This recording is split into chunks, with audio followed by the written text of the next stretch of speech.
persistente, dedicado e muito trabalhador. Nasceu em Novo Hamburgo em 1987, graduado em jornalismo pela Universidade Fevale em 2010. É escritor, autor de vários livros sobre a história da imigração alemã no sul do Brasil. E na última eleição municipal foi eleito vereador com 2.653 votos. Hoje temos uma conversa de peso com Felipe Kuhn Braun. Seja muito bem-vindo, Felipe. Grande prazer te receber para essa conversa de peso. Obrigado, Rodrigo. As pessoas de volta, na verdade, aqui. Sim. O Felipe está no Fantástico já, tribis já.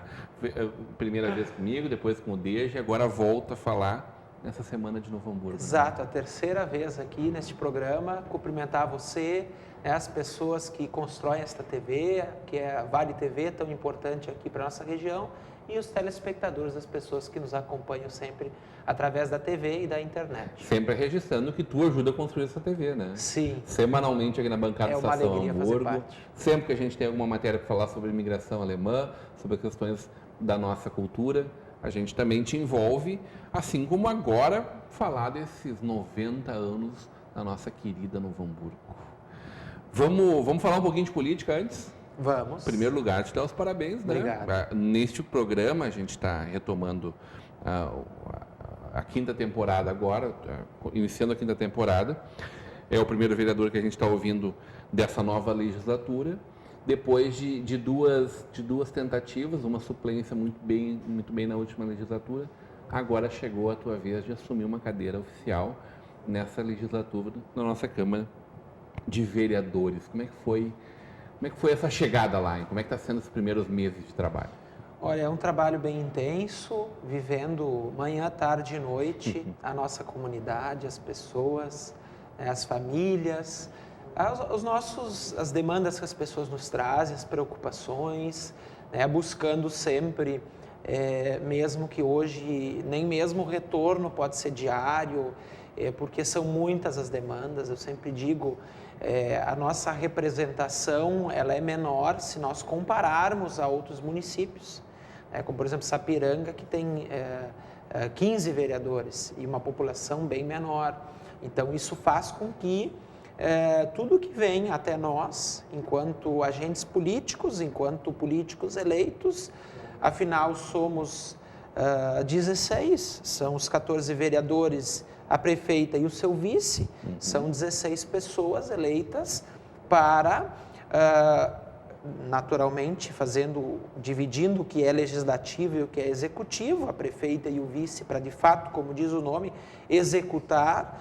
E nós, muitas vezes, porque no município do tamanho que é Novo Hamburgo, não há essa possibilidade de um prefeito acompanhar tudo o que acontece. Então, o vereador, muitas vezes, ele está na linha de frente. O vereador, ele está mais próximo, ele está sentindo aquilo que muitas vezes está latente, aquela situação que às vezes ela é até particular, seja um problema de saúde, até algo muito complexo, que é lá um loteamento com algum problema, a questão do saneamento básico, várias dessas situações. E chega a nós e muito feliz, realmente muito feliz, por estar atuando esta vez com o mandato. Esta vez termos realmente atingido a titularidade, porque eu sempre digo, o trabalho é grande, mas ninguém chegou para o Felipe e disse, Felipe, seja candidato. É algo que eu construí e que depois, desde o início, ninguém constrói sozinho, ainda mais na política. De várias pessoas, desde bastidores, linha de frente também, e agora a construção do mandato. Então, que é um coroamento, né, Felipe? Sim, porque... Conversa com milhares de pessoas anualmente, né? Sim. Antes, nessa tua caminhada, tanto na caminhada para a construção do teu trabalho como historiador e jornalista, mas também na caminhada política, sempre conversando com muita gente. E me surpreende porque tu talvez pudesse agora dar uma relaxada e esperar e chegar mais próximo da eleição, como muitas pessoas fazem. Mas tu mantém uma rotina extenuante diariamente. Eu, como cidadão, e participo da política por ser muito crítico também a muitas coisas. E, como cidadão, eu sempre olhei, acompanhei de perto, e aquele que vinha, por exemplo, participava de uma festa de comunidade, mas participava só no ano da eleição, aquele que participava de uma festa da comunidade. O cara nunca ganhou teu voto. E era isto que eu pensava, bem, claro que em vários momentos eu acompanhei a trajetória de vários políticos e em muitos eu busquei. Eu lembro de um momento, de uma fala que eu vi, uma política numa entrevista, e eu pensava, bem, um dia eu quero ter esta forma de falar em público, e dali à frente eu acompanhei várias atividades dela. Agora, aqui na nossa comunidade, o que eu digo, claro que a gente sabe, hoje a agenda é algo que 4, 5 vezes, às vezes, dependendo do horário, do dia, maior do que quando o Felipe era suplente ou quando não era ainda nem mesmo candidato. Agora, eu gosto muito de viver as coisas em conjunto com as pessoas. Então eu vejo que isso, por exemplo, às vezes eu chego lá um pouco antes de começar a atividade, por exemplo, uma festa da comunidade, porque eu gosto de, esses dias na Sagrado Coração de Jesus, quando o padre disse assim, padre, o senhor podia me deixar aqui para cumprimentar o pessoal? Ah, sim, eu estou cuidando disso, pode ficar. Eu fiquei ali, dando a mão para quase 500 pessoas. E eu fui almoçar, era 1h30 da tarde. Mas assim, por gostar disso, por viver isso, e eu digo assim, eu também me alegro quando as pessoas, elas acompanham, estão juntas, e como ali o padre deixou poder estar. Naturalmente, porque eu também não passei só naquela festa, só naquela atividade. Então, é viver no dia a dia junto com as pessoas, porque eu digo, a maioria das pessoas não tem o hábito de ir até o político. E isso é normal, Mas por quê? Né? Porque acha ele inatingível ainda? Ou porque já passaram dessa fase, estão na fase, estou cansado de político? Eu acredito que tem um pouco isso, esse afastamento que se gerou. Muitas vezes as pessoas, isso parece algo cultural, quer dizer, é algo cultural. Bem, ele é alguém que eu não consigo chegar ou que vou ter alguma dificuldade. E com o vereador, com o prefeito, com outras lideranças, às vezes até mesmo com o padre, com o pastor. Então eu digo, hoje, a rejeição por parte dos políticos, e eu digo sempre, nós não podemos negar a política, mas quando há também a rejeição em parte pela política, também é por causa disso. Não só pela corrupção, pelo que se fez de errado, pelo que Brasília tem feito, e muitas vezes muita gente lá e tem refletido nas esferas, digamos, hierarquicamente inferiores. Muitas vezes dá um problema sério no Senado, respinga aqui, mas respinga na visibilidade, porque o trabalho e a separação dos poderes e de cada um tem que ser feita. Mas tudo isso fez com que as pessoas tivessem muitas vezes um afastamento. E também a gente tem que, digo assim, acompanhando, vivendo as famílias, o dia a dia das pessoas. As pessoas têm as suas profissões, têm a sua família, têm N coisas para cuidar. Então a pessoa muitas vezes ela não acompanha, ela dá o voto e não acompanha, também não é porque ela não quer, ou às vezes ela acha que não pode, é porque são muitas as atividades. Mas quando a gente faz esse exercício como agentes políticos, de ir até as pessoas e de ir até os locais e gerar esse debate, eu acredito que se torna ainda mais próximo um do outro. Para ti é mais fácil trabalhar Novo Hamburgo e viver ela por dentro, por esse teu trabalho de pesquisa? Sim, eu acredito que isso ajudou muito nesses anos, e quando eu digo, não é misturar, mas é algo que é muito próximo, porque quantas famílias que eu visitei para escrever os 2 livros sobre Novo Hamburgo, e não foi um trabalho que eu busquei a foto, publiquei no livro, eu fiz todo esse acompanhamento, esse contato com a pessoa, que a pessoa veio no lançamento. Tem pessoas que acompanham todos os lançamentos nossos, tem pessoas que acompanham todas as palestras. Sim, faz um livro lá de linha nova, o cara está lá acompanhando o lançamento do livro. E faz mesmo sendo de Novo Hamburgo, talvez, mas acompanha o teu trabalho. E aí, por uma outra situação importante, Novo Hamburgo, que é uma cidade muito importante e que gerou muitos postos de trabalho, principalmente da década de 60, 70 e 80, foram 3 períodos em que veio muita gente para cá. Em uma questão de 10 anos, a população quadruplicou. E aí vieram pessoas de diversos municípios, diversas origens, diversas regiões, mas também de municípios próximos, que quando publicam um livro de 2 irmãos, Bom Princípio, Linha Nova, São José do Hortêncio, a gente vê e encontra aqui muitas pessoas cujas raízes remontam ou até nasceram lá, mas vieram viver aqui em função das oportunidades que Novo Hamburgo ofereceu. Muito bem. Essa Novo Hamburgo que chega aos 90 anos, ela que viveu tantos momentos tão distintos, né? Como é que tu enxerga esse momento que a gente está vivendo agora, diante de todo esse Eldorado que se viveu há poucos dias atrás? Estamos falando em termos de histórias, 20 anos não é nada, né?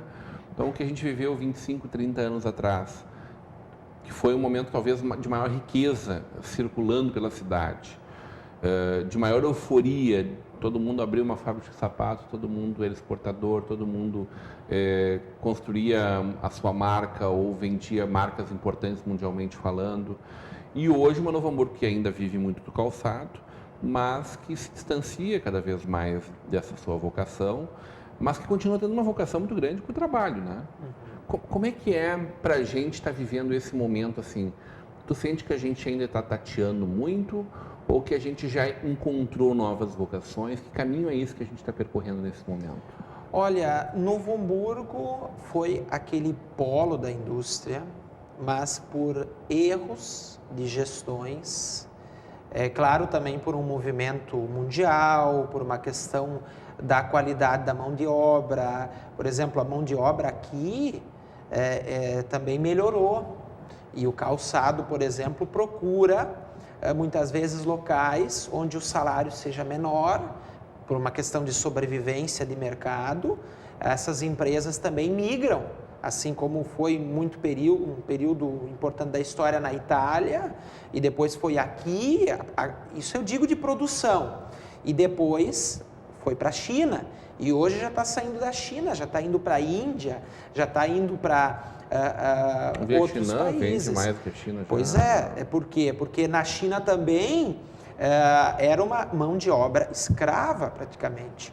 E depois, com algumas leis trabalhistas e uma construção lá, essas empresas foram migrando e estão ainda, e daqui a pouco a China também, como você disse, já não será mais o grande produtor. Ao mesmo tempo, Novo Hamburgo, a qualidade do sapato, o design, as holding, né, dessas famílias, boa parte desse recurso ainda passa por aqui, desse desenvolvimento da qualidade dos cursos, porque aqui se trabalha muito, e não só o calçado, os componentes e as feiras que ainda acontecem com força aqui, eu acredito que continuarão aqui, mas Novo Hamburgo pecou, enquanto também gestão e gestões, por exemplo, não ter criado um distrito industrial. O bairro industrial não é um distrito industrial, Perfeito. Como nós temos em outros municípios aqui do entorno, alguns criados há mais tempo, outros há menos tempo, mas levaram à frente movimentos que Novo Hamburgo poderia ter ganho. Ao mesmo tempo, hoje não se discute mais tanto digamos, um distrito industrial. Hoje já se discute um parque tecnológico, né, porque as grandes empresas nem sempre, ou a maioria hoje não são as que têm a grande produção, mas são as que têm o desenvolvimento de tecnologias que geram emprego e renda, mas não geram mais para 1.000 funcionários, geram muitas vezes para 50, para 80, mas com pessoas que precisam de capacitação maior, né? E isso nós temos através de universidades, e eu acredito que hoje o poder público precisa, alguns entraves precisam ser, digamos, algumas coisas ajustadas. E aqui eu não estou dizendo hoje, por exemplo, uma crítica tão forte às administrações que passaram e nem um elogio a esta. Nós precisamos ver, porque quando falamos de uma estrutura, de uma administração como Novo Hamburgo, nós estamos falando da maior cidade do Vale dos Sinos. E nós estamos falando de uma estrutura que tem CCs, mas que tem servidores, e o problema com ambos. Então, nós temos, por exemplo, uma área ambiental travada em Novo Hamburgo. E é tão travada, e não é travada boa parte por pessoas também do quadro. Então, o que a gente pode fazer para destravar isso? Para que Novo Hamburgo seja uma cidade mais atraente, e o discurso do parque tecnológico, do distrito industrial, que tem que sair do papel, e essas ações que eu acredito que precisam ser feitas para que Novo Hamburgo saia um pouco também daquele saudosismo e que possa voltar também a criar, mas a criar com maior capacidade que outros municípios aqui do entorno. Porque quando a gente perde para Estância Velha, para Portão, Campo Bom, naturalmente são nossos vizinhos, são pessoas que constroem aqui. Agora, a gente também quer buscar para Novo Hamburgo, porque é a nossa terra. E aí só ainda o legislativo precisa ser a casa dos grandes debates. E é isso que eu também estou propondo em vários momentos. Vamos falar um pouquinho da chegada a este momento. Como é que foi o momento que Novo Hamburgo diz: nós queremos ser um município? Na volta do nosso intervalo, hoje numa conversa de peso, hoje com historiador e escritor, não com político, Felipe Kuhn Braun.